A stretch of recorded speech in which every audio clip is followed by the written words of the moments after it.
Okay, हम again assume करते हैं कि एक स्टोन जो है स्ट्रिंग के थ्रू जो है वो सर्कुलर मोशन में मूव कर रहा है।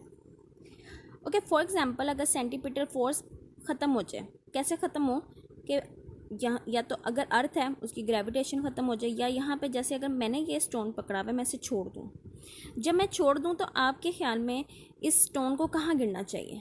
बचपन में अगर आपने कभी ये काम किया हो तो आपको पता होगा कि स्टोन इस तरह करके गिरेगा। अगर वो स्टोन यहाँ है तो वो यूँ, अगर वो स्टोन यहाँ है तो इस तरह करके वो गिरता जाएगा। यानी कि जब हम इसे यूज स्ट्रिंग करेंगे तो वो नीचे की तरफ या सर्कल में मूव करने के बजाय इस तरफ जाके गिरेगा, यहाँ पे इस तरह करके, इस तरह करके वो गिरेगा। इस चीज़ को हम कहते हैं टेंजेंट। इस चीज़ को हम क्या कहते हैं? टेंजेंट। ठीक है, ये है कि अगर इन केस ऑफ जो है सेंटीमीटर फोर्स ख़त्म हो जाए तो बॉडी मूव अवे हो जाएगी फ्रॉम द सेंटर। ठीक है, यानी कि सर्कल मोशन में ना आए। अब हम अज्यूम करते हैं, for example let a body has mass m और उसकी वेलोसिटी है यूनिफॉर्म। ठीक है, उसकी वेलोसिटी क्या है? Uniform velocity. ठीक है, या स्पीड, वो है यूनिफॉर्म। यानी कि इसका मैं कहती हूँ मास m है, ये इसकी वेलोसिटी है v, और जो ये है आपको पता होगा कि सेंटर से लेके एंड तक जो एरिया बनता है सर्कल का उसे हम कहते हैं रेडियस। ठीक है, रेडियस, और इसे हम मैथ में शो करते हैं स्मॉल r से। ठीक है, इसका मतलब यह है कि अगर हम सेंट्रीपिटल एक्सेलरेशन निकालें, यानी कि centripetal acceleration,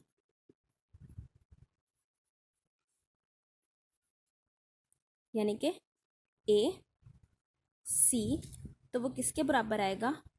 we square over r. ठीक है, अब हमें पता है कि न्यूटन के सेकंड लॉ के मुताबिक एफ सी यानी कि force of centimetre force equal to M A C, यानी कि हम ये सेंटीमीटर, अगर मैं ए के अंदर ये वाली वैल्यू पुट कर दूँ तो कोई इश्यू नहीं होगा। तो m v square over r, तो क्या है कि सेंटीमीटर फोर्स का फार्मूला क्या है? M v square over r. Simple.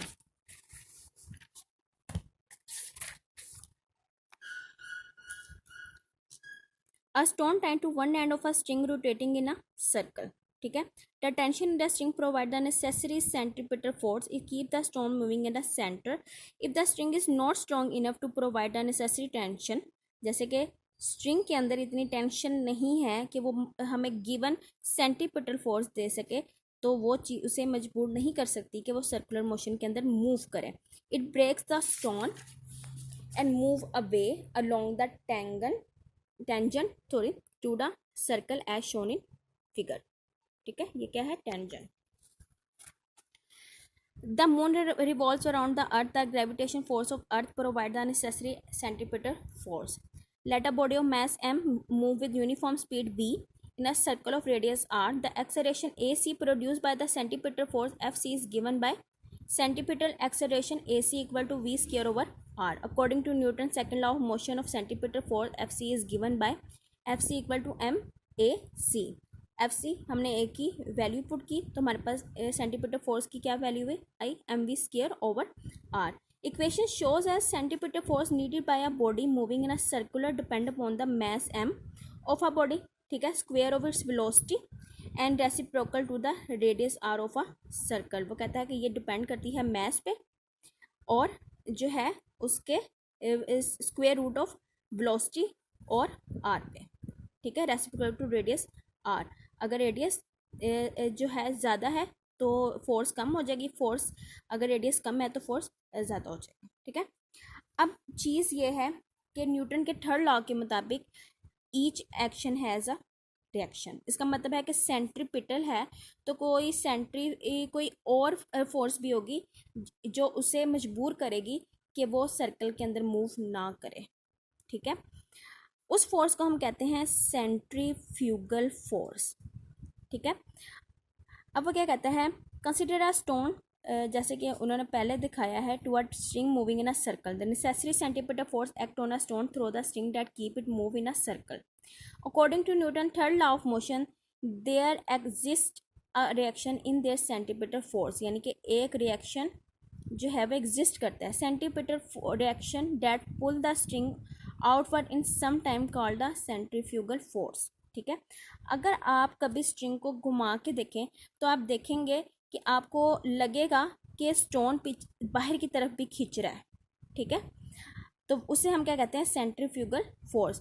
ठीक है, ये बराबर होती है, जैसे कि न्यूटन के लॉ के मुताबिक दोनों फोर्सेस बराबर हैं। अगर दोनों में से एक भी फोर्स ज़्यादा हुई, जैसे सेंटीमीटर फोर्स ज़्यादा हुई, तो स्टोन जो है वो अंदर की तरफ गिर जाएगा। अगर सेंट्रीफ्यूगल फोर्स ज़्यादा हुई तो स्टोन बाहर की तरफ गिर जाएगा। ठीक है, होपफुली आपको समझ आया होगा। घरों में रहें, अपना ख्याल रखें। अल्लाह हाफिज़।